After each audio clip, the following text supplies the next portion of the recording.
Hare Nama Om Vishnupadaya Krishna Prestaya Bhutale Srimate Bhaktivedanta Swaminiti Namine Namaste Saraswate Deve Gauravani Bracharine Nirvisesa Sunyavadi Pasatya Deshatarine Jaya Sri Krishna Chaitanya Prabhu Nityananda Sri Advaita Gadavdara Rivasadi Gaura Bhaktavrinda Hare Krishna, Krishna Krishna, Hare Hare, Hare Rama, Rama Rama, Hare Hare. Hare Krishna reiterado. Continuamos con fragmentos de lecturas y reflexiones sobre el texto Harinama Chintanami. Y entonces ayer hablábamos sobre un tema importante, la llamada de ayer o la grabación de ayer. Ahora por la madrugada, debido a la mala conexión, es que pudo ser subida. Entonces, hoy, ahora en la mañana, se debe procesar para en cuanto se pueda ser compartida en YouTube y ser compartido el vínculo, el link. Por eso es que no lo tienen todavía. En la grabación de ayer, yo hablé de un tema importante que, bueno, cuando lo escuchen ya podrán ver cuál es el tema de la reconciliación con el Señor Supremo. Y entonces, en base a eso, hablaba sobre los diferentes aspectos de por qué tantos problemas crecientes en el mundo y cuál es la causa fundamental de esos problemas. Pero bueno, ya les digo, cuando la escuchen, entonces podrán comprender bien de qué texto hablé. Ahora pensaba continuar, ¿no?, en base a sus textos, pero como ustedes no lo han escuchado, tengo que un poco modificar esto. Entonces, el texto dice lo siguiente, el texto de hoy. Alguien que desea felicidad temporal en el mundo material, la logra por la misericordia del Señor. En el texto de ayer se decía que las almas que se refugian en el Señor Supremo y entonces y alcanzan la bienaventuranza espiritual permanecen como almas liberadas eternamente asociadas al Señor Supremo, pero que cualquiera que pensara de manera egoísta en su propia felicidad, entonces se apartaba del el estado de conciencia de Dios y tomaba cuerpo material en el universo material. Pero que como eran partes del Señor también, el Señor siempre iba a estar pensando en el bien de ella. Esos fueron los textos de ayer que expliqué y ya los escucharán en la grabación cuando se logre compartirla de ayer. Entonces, los releí ahora porque aquí al final dice que aún como esas almas, o sea, nosotros los que estamos enredados en el mundo material somos parte del Señor, el Señor siempre está pensando en el bien de nosotros. Entonces este texto de hoy comienza: alguien que desea felicidad temporal en el mundo material la logra por la misericordia del Señor. Haridas Thakur le explica al señor Chaitanya que a pesar de estar deseando una felicidad de tipo individual y por ese deseo de una forma u otra caer enredado en el plano de conciencia material, dice que aunque no es nuestro plano original, aún así el Señor sigue preocupándose por nuestro bienestar y trata de, dentro de lo posible, permitir que se satisfagan nuestros deseos de felicidad material hasta donde las condiciones personales de cada cual y también las condiciones de época lo permiten. Esto es un texto significativo porque significa que en realidad aún los supuestos beneficios que la persona materialista puede alcanzar o la persona... Cuando hablo de una persona materialista no me refiero a una persona con mayor o menor riqueza material, me refiero a una persona cuyo corazón está dirigido únicamente hacia el goce en el plano material, o sea que no tiene en su vida la presencia o al menos la idea del Señor Supremo. A eso me refiero, porque puede haber una persona muy pobre materialmente y aún así ser materialista, porque en su mente y en su corazón solamente tiene el sueño y el anhelo del goce material y no tiene para nada la más mínima idea ni el más mínimo deseo de establecer o restablecer una relación consciente con Dios. ni siquiera de ser agradecido. Y para él todos los resultados en su vida provienen de sus propios esfuerzos y de sus propias acciones. Entonces a eso nos referimos con personas materialistas.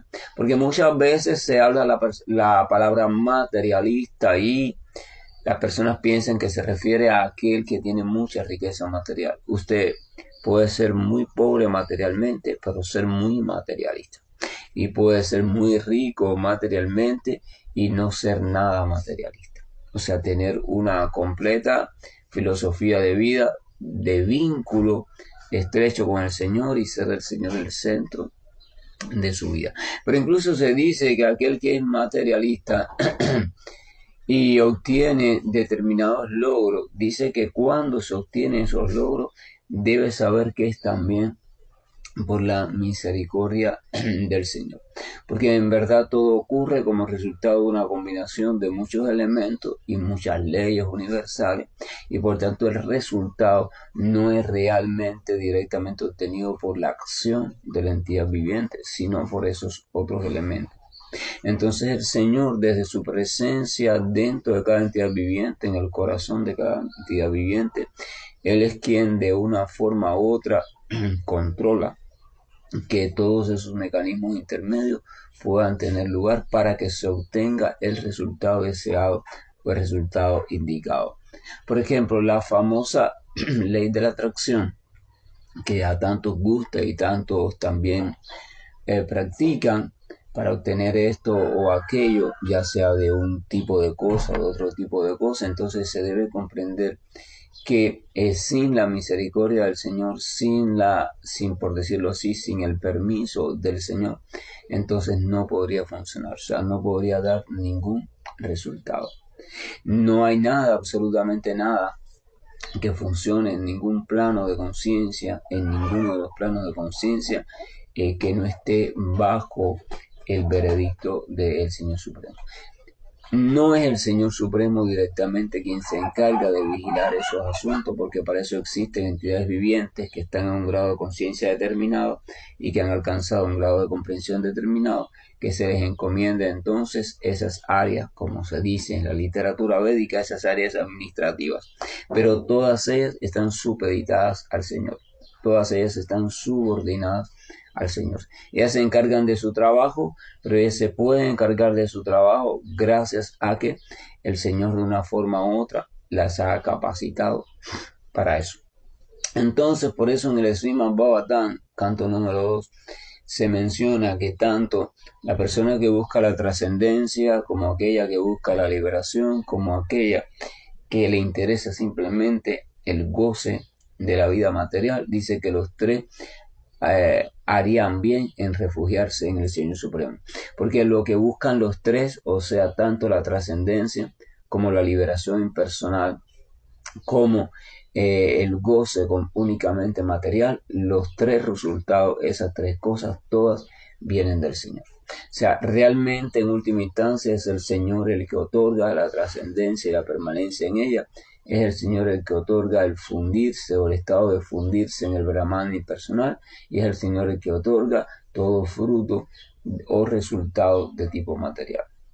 Entonces, en verdad, refugiarse en Dios, tratar de buscarlo, tratar de relacionarse con Él, es beneficioso desde la persona más espiritualista, más buscadora de la espiritualidad, hasta la persona más materialista.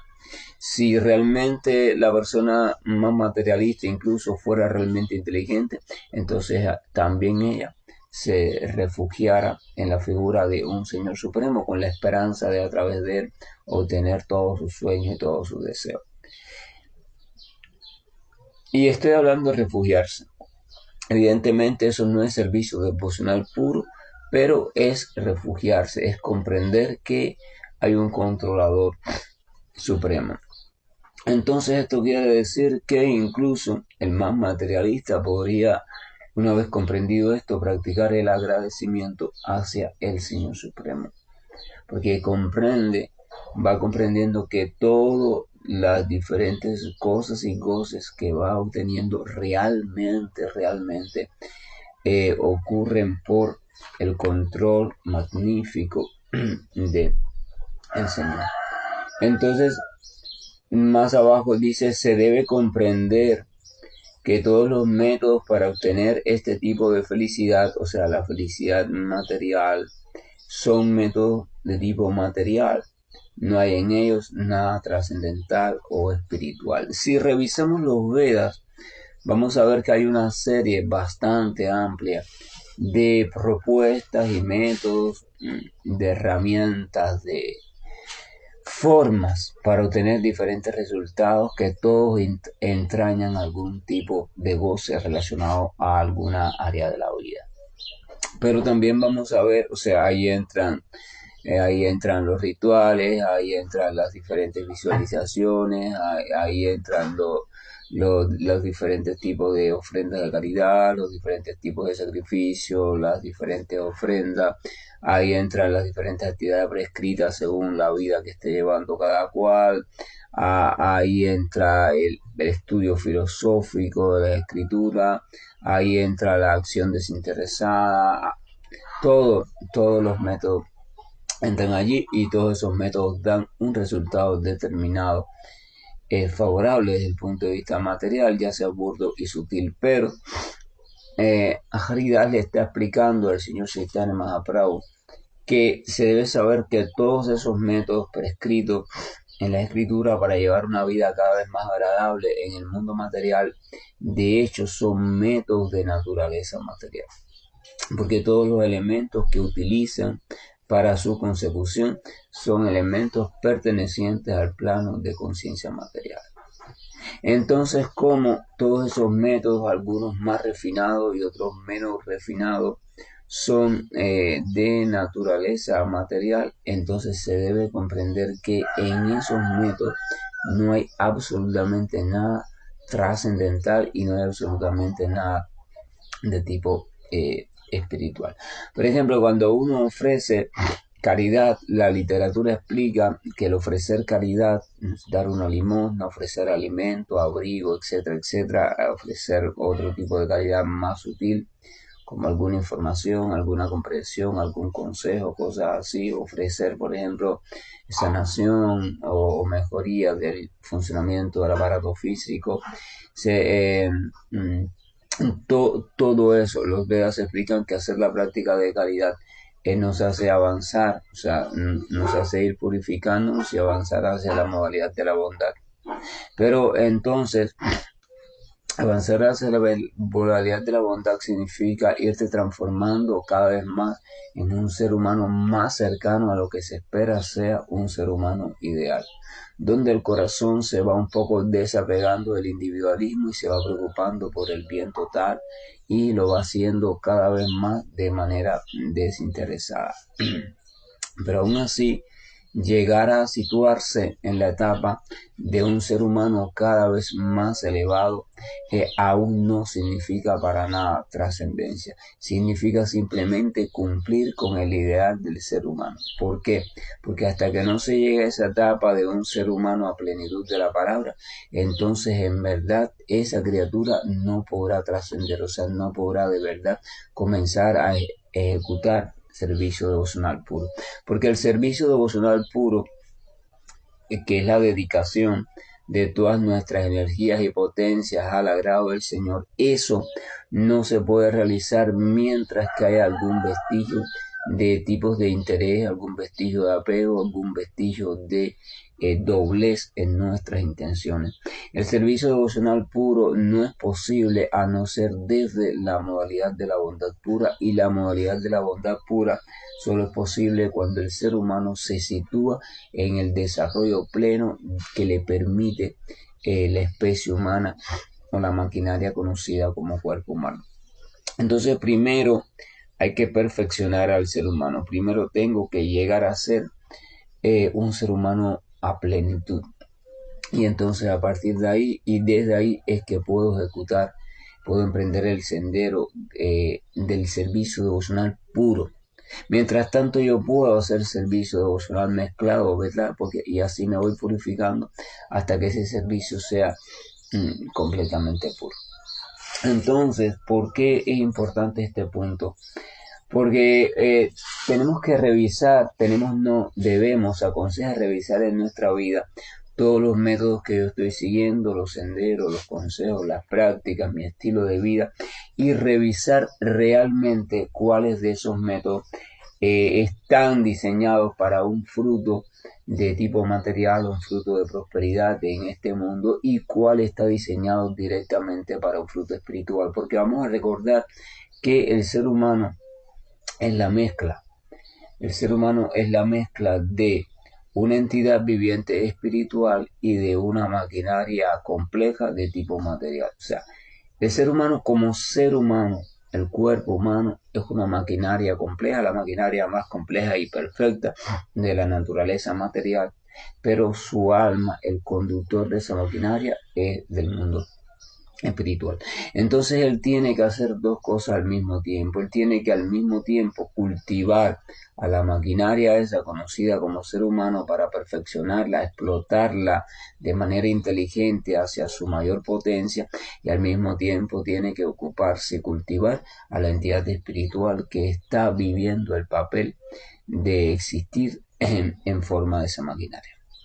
Entonces tiene que tratar de encontrar un estilo de vida donde esté incluido en ese estilo de vida formas, maneras y métodos que le ayuden como ser humano a prosperar, y al mismo tiempo formas, maneras y métodos que le ayuden como criatura espiritual a despertar. Evidentemente, la mayoría de las formas y métodos que tenemos incluidos en nuestra vida están dirigidos hacia la primera, o sea, hacia el ámbito del plano de conciencia material. Lo que pasa es que algunas son más sutiles o más refinadas, y el resultado que ofrecen parece que no son materiales, pero en realidad es un resultado material. Cuando usted logra la comprensión de algo que casi nadie comprende, cuando usted logra un logro así de ese tipo, muy sutil, tal pareciera que es un resultado milagroso, un resultado espiritual. Pero en verdad, si la comprensión que usted logra no pertenece al plano o al reino de Dios, entonces esa comprensión no es para nada espiritual, es simplemente una comprensión de los procesos sutiles que todavía se encuentran dentro del plano de conciencia material. Entonces se debe llevar las dos cosas al mismo tiempo. Se debe llevar esta cuestión del preocuparme por mantener la maquinaria funcionando lo mejor posible, o sea, este cuerpo material, porque me está sirviendo para yo expresarme, existir en este plano de conciencia material. Se debe tratar de mantener una vida lo más armónica posible, una vida donde yo pueda contar con lo básico para poder mantener el cuerpo y el espíritu juntos. Se debe tratar de mantener una vida social también lo más orgánica y lo más armónica posible, una vida familiar, etcétera, etcétera. O sea, todas las áreas como ser humano. Pero debo también empezar a implementar, si no lo tengo implementado, algo que se ocupe puramente y directamente de mi área espiritual. Y para que se pueda ocupar puramente y directamente de mi área espiritual, tiene que estar relacionado obligatoriamente con el Señor Supremo. Si no existe en mi vida la idea del Señor Supremo, si no existe en mi vida la certeza de la existencia del Señor Supremo, si no existe en mi vida la búsqueda de ese Señor Supremo, el salir al encuentro de Él, el salir a un mayor conocimiento sobre Él, pero una búsqueda real, una búsqueda viva, una búsqueda en serio, entonces el asunto o el tema espiritual se va quedando pendiente en mi vida y se queda en un plano sutil mental, creyendo que es espiritual. Ahora, ¿qué pasa? De los dos cultivos, uno es temporal y el otro es eterno, porque mi cultivo como ser humano va a llegar un momento en que ya no va a poder seguir hacia adelante. Va a llegar un momento, vamos a suponer que llego a la plenitud de las potencias del ser humano. Aún así, va a llegar un momento en que ese ser humano va a tener que dejar de ser, dejar de existir. Ya sea porque le toca dejar de existir o porque simplemente ya llegó el momento en que el universo se disuelve. De cualquiera de las dos formas deja de existir, pero sin embargo la entidad viviente espiritual es eterna, o sea, su constitución es eterna. Por tanto, esto quiere decir que los dos cultivos son importantes, pero si por casualidad yo tuviera que escoger un cultivo, entonces yo, en mi caso, priorizaría el cultivo espiritual. O sea, nunca sacrificaría el cultivo espiritual por el logro del cultivo humano, sino que si tuviera que escoger uno, que lo ideal es llevar los dos equilibradamente, si tuviera que escoger uno por cuestiones ya imprevistas, priorizo el cultivo espiritual. Es muy difícil, se hace más difícil el cultivo espiritual cuando no va de la mano del cultivo del ser humano. Porque, por ejemplo, no es lo mismo que usted tenga una vida humana armónica con las condiciones básicas creadas, con una salud física más o menos lo más estable posible y con una inteligencia clara, con una serie de informaciones en la cabeza bien organizada. No es lo mismo buscar a Dios desde una vida así, centrar la mente en Dios, pensar en Dios, reflexionar sobre Dios, buscar una relación con Él desde el servicio, desde la meditación. No es lo mismo hacerlo así que hacerlo o intentarlo hacer desde una vida humana muy desordenada, muy llena de ansiedad, de estrés, llena de dolores fuertes constantemente, llena de preocupaciones, llena de anhelos, llena de cosas por cumplir, llena de cosas que arrastro en mi pasado y que no las logro digerir, lleno de ansiedad. O sea, es muy difícil desde ese estado, desde esta vida que le acabo de hablar ahora mismo, tratar de cultivar una relación o una búsqueda pacífica con Dios, porque la búsqueda de Dios requiere de poder dejar atrás, poder soltarme, poder un poco desanclarme de todos los asuntos de las áreas materiales, aunque sea por 5 minutos, y dedicarlo a la búsqueda en lo profundo de mi corazón. Entonces, mientras más armonizado esté en mi vida o las áreas de mi vida como ser humano, más fácil me va a ser desanclarme de ella.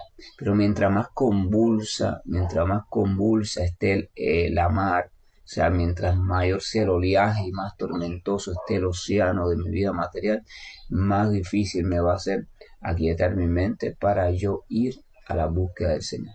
Por eso lo mejor sería llevar las dos cosas en equilibrio. O sea, ocuparme de prácticas que me ayuden a calmar la mente, mantener el cuerpo equilibrado lo mejor posible, que me ayude a llevar un estilo de vida social organizado, básicamente también sobre la moral, los preceptos del bien llevar con los demás, preceptos de cosas como por ejemplo no robar, no esto, no aquello, para que mi vida como ser humano sea armónica y equilibrada. Pero eso no es suficiente ni sirve de nada para mi verdadero avance espiritual. Eso simplemente sirve para crear una situación lo más favorablemente posible o lo más favorable posible para que yo pueda entonces dedicar a encontrarme con Dios. Si no me encuentro con la suprema personalidad de Dios, si no desarrollo la búsqueda, si no desarrollo el hábito de escuchar sobre Él, si no desarrollo el hábito de buscar compañía que tenga una relación con Él, entonces se hace muy difícil. Puede suceder, pero es muy difícil y eso lo advierten todas las grandes almas, toda la escritura y uno lo puede comprobar por su propia experiencia con facilidad. Entonces, magnífico, si yo practico ejercicio respiratorio para calmar mi mente y ir entrando en silencio, si practico diferentes posturas con el cuerpo para ir equilibrando mi cuerpo, si practico visualizaciones también con la mente, también es magnífico porque así puedo ir organizando condiciones básicas de mi vida. Si practico, aprendo sobre diferentes modos de comunicación asertiva, ya sea mi familia, con mis amigos, todo eso es magnífico, porque me ayuda a bajar la perturbación de mi vida material. Pero de nada me sirve, deja de ser magnífico si yo no aprovecho esa oportunidad o esa mejoría o esos logros que voy obteniendo en esas áreas para entonces dedicarme a la búsqueda a la búsqueda de mi verdadera esencia espiritual. Como decía San Juan de la Cruz, estando mi casa sosegada, a oscuras y enceladas, salí sin ser notada.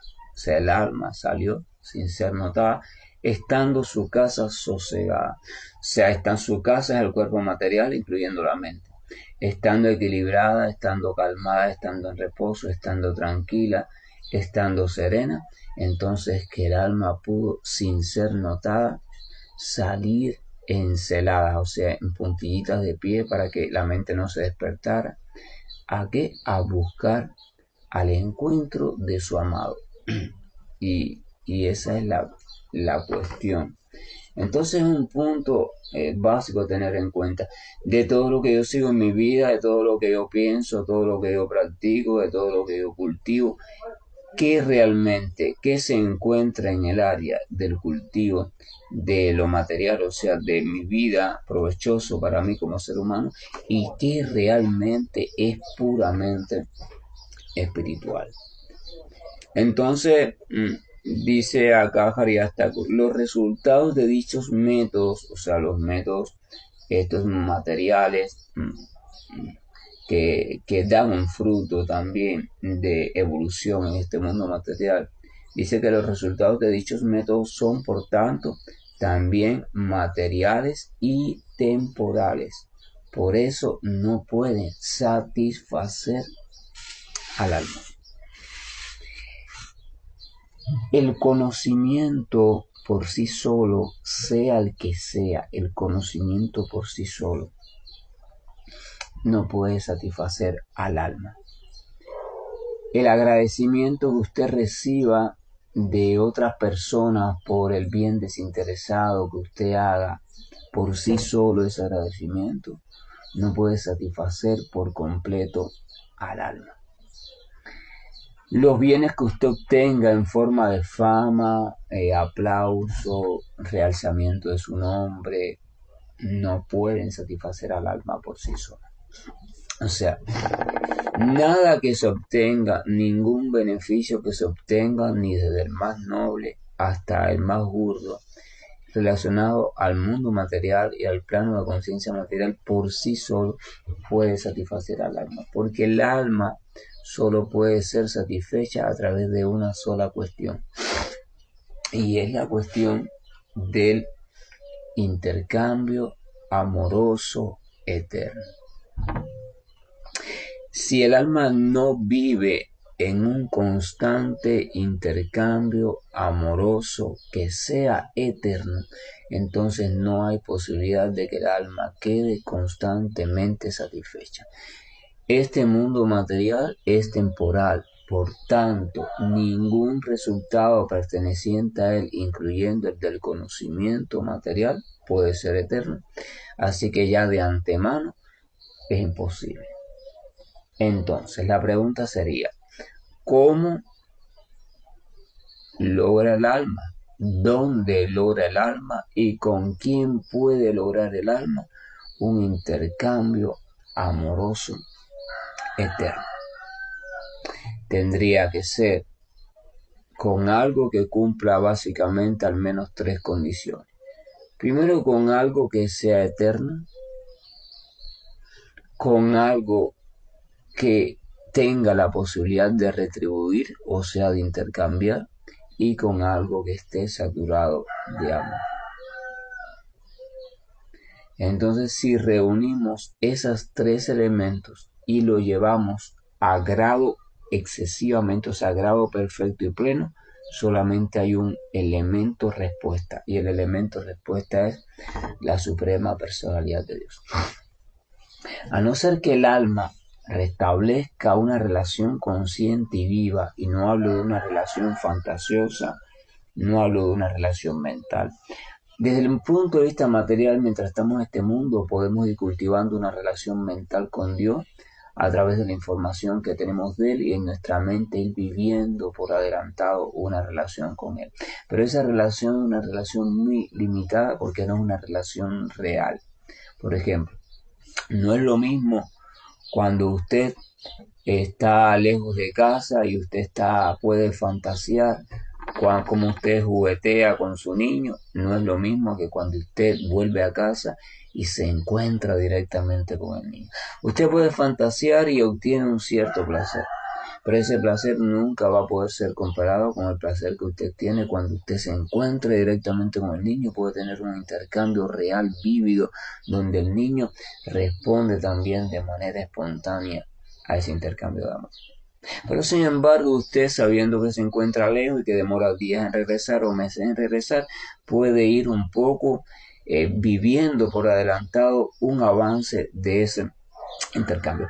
Pero ese avance de ese intercambio nunca va a ser exactamente igual al intercambio real cuando suceda. El intercambio real, el intercambio completo, siempre supera a todo tipo de visualización. No hay ninguna visualización que pueda compararse con el mismo fenómeno en la realidad.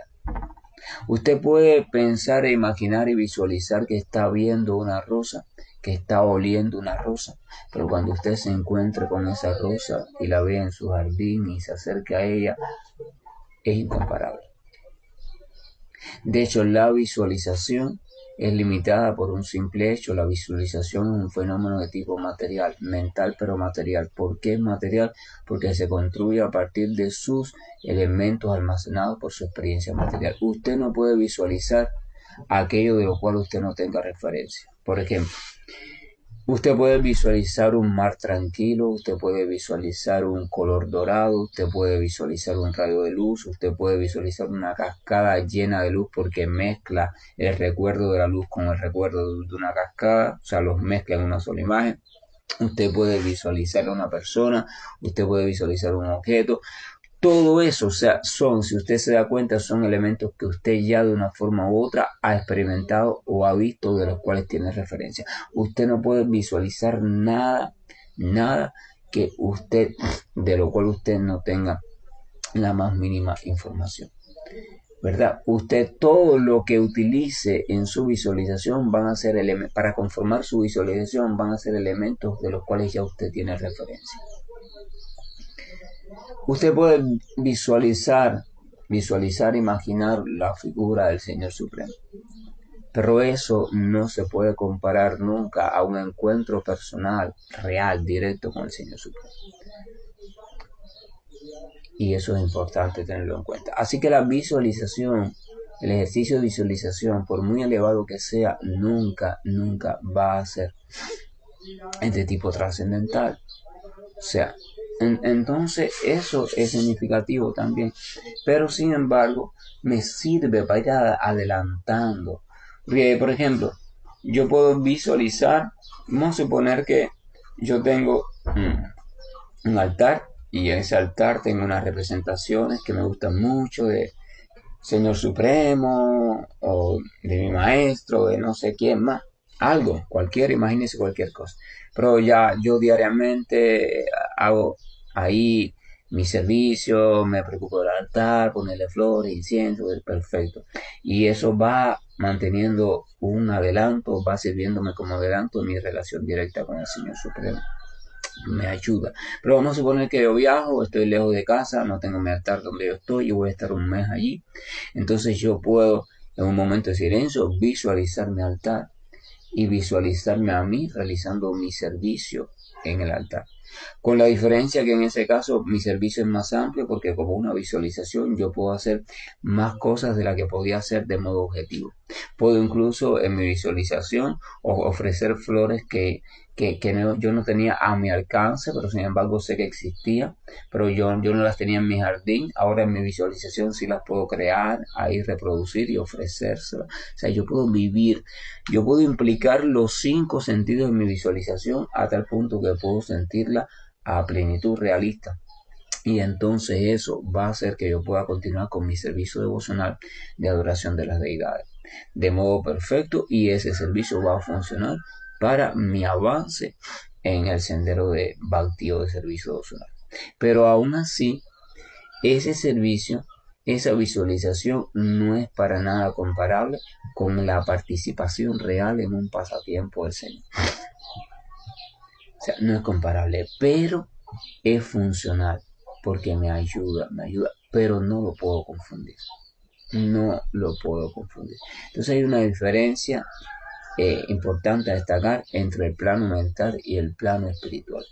El plano mental está construido de elementos que provienen de mi propia experiencia, ya sea presente o ya sea pasada, o de elementos de este mundo material que está en la experiencia de otro, y ese otro, por determinada capacidad desarrollada, la puede colocar en mí, por decirlo así, mi paisaje mental. Ese es el fundamento básico de las ciencias sutiles, que en Cuba se llaman de diferentes modos: brujería, vudú, etcétera, etcétera.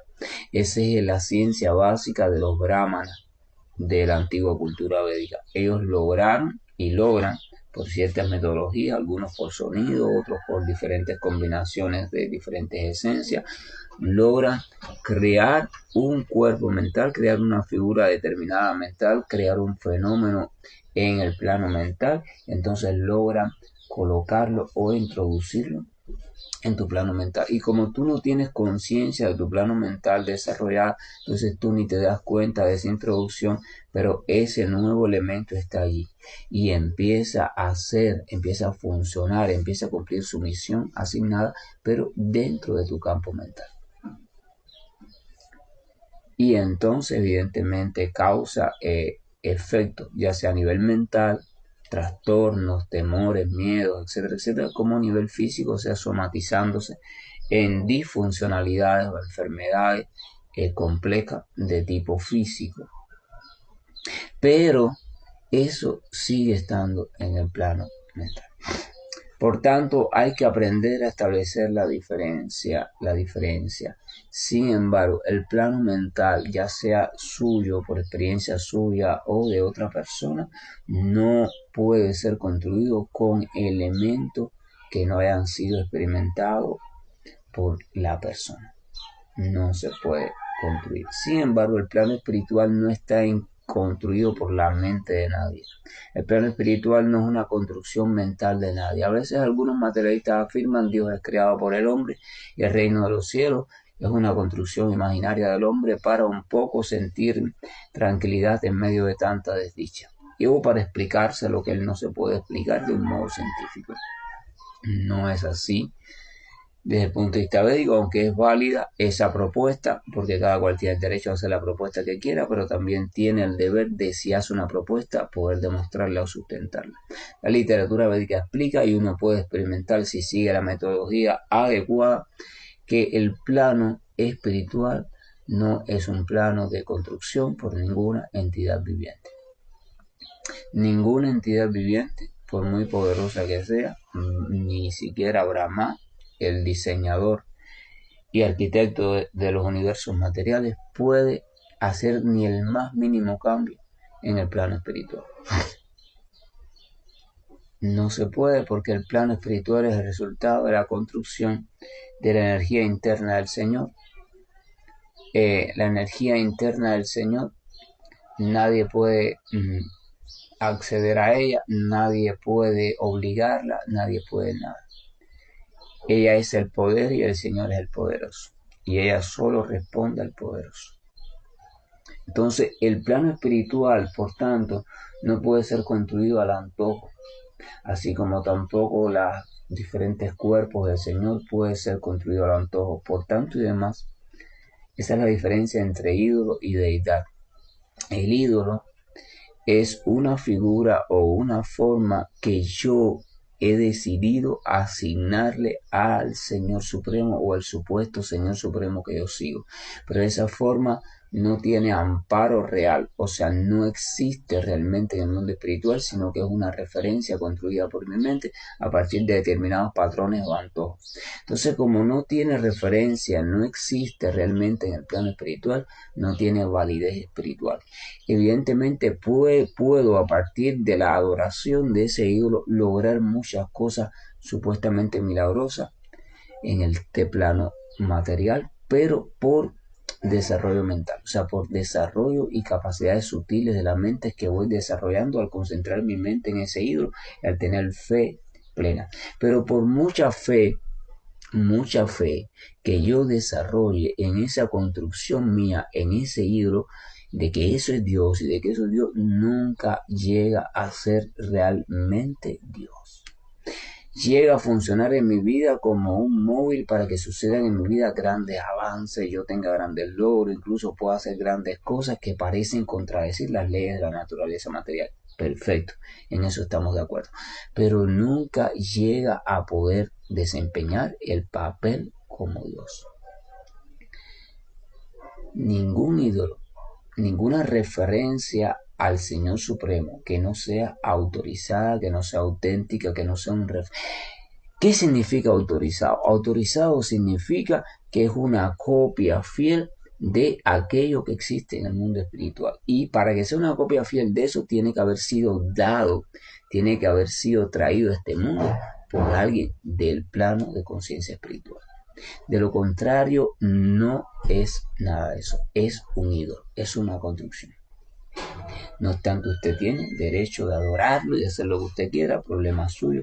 Yo simplemente estoy exponiendo el modo de comprobar cuando algo es espiritual y cuando no es espiritual.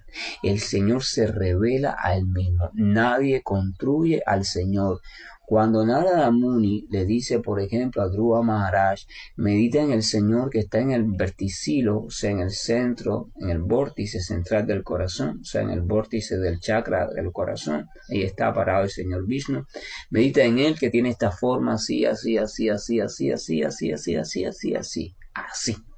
Y lo describe detalladamente. Esa descripción que hace Narada no es una descripción que él construye en su mente porque a él le gusta que el Señor sea así, así. No, es una descripción literal. El Señor Vishnu, Señor Narayana, que se encuentra ubicado de manera sutil en el verticilo, en el centro de ese lugar llamado cuarto chakra, tiene esa forma.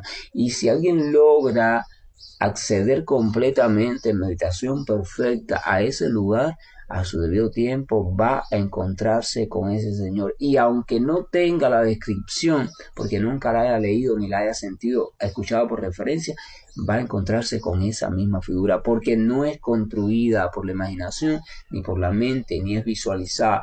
Es que la figura real que tiene el Señor allí.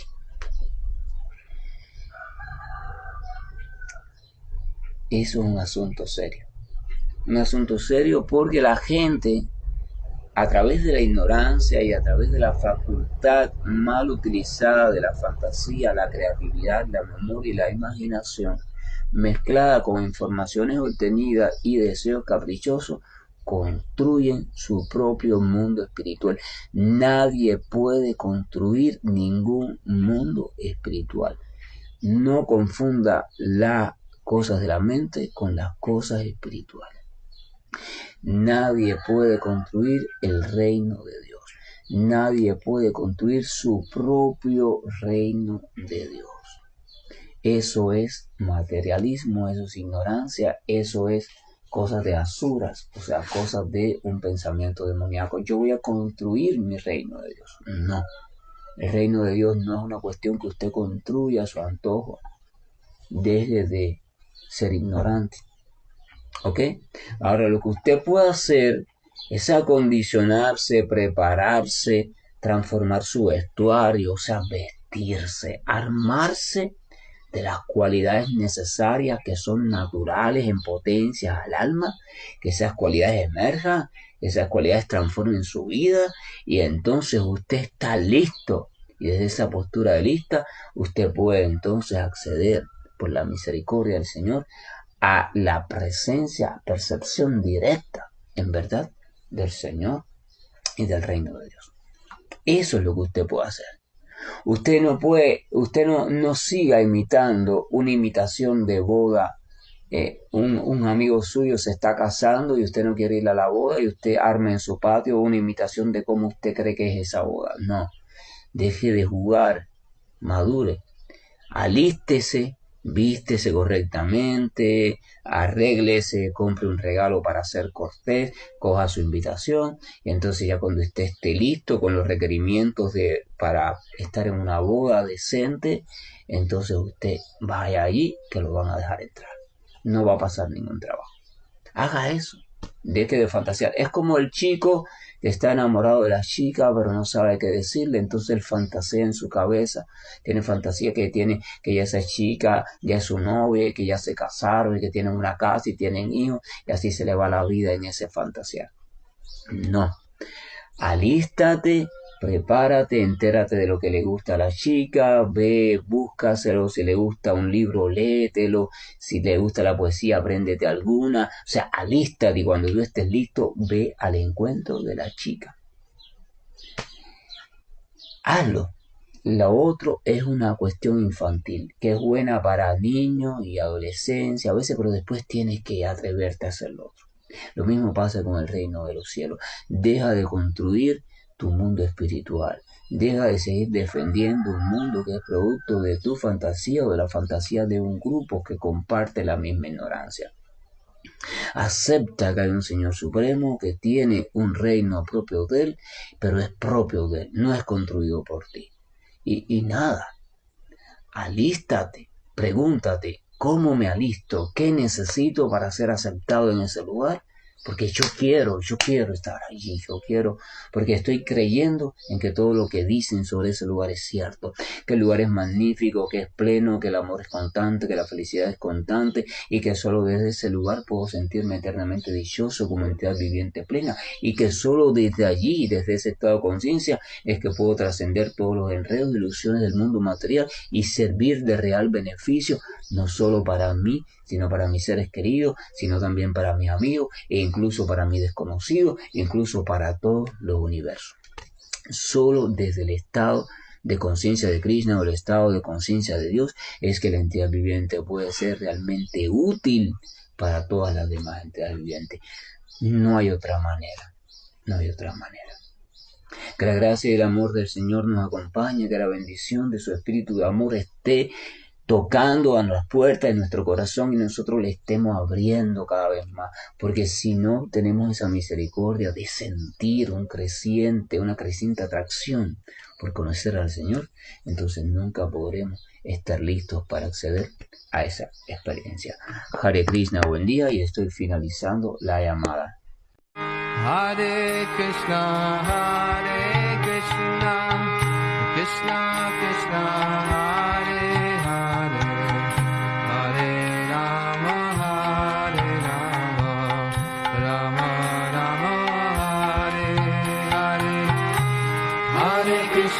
Hare Krishna, Krishna Krishna, Hare Hare, Hare Rama, Rama Rama, Hare Hare. Hare Krishna, Krishna Krishna, Hare Hare, Hare Rama, Hare Rama.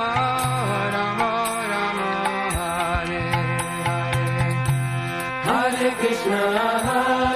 Krishna, Krishna Krishna, Hare Hare, Hare Rama, Hare Rama, Rama Rama, Hare Hare.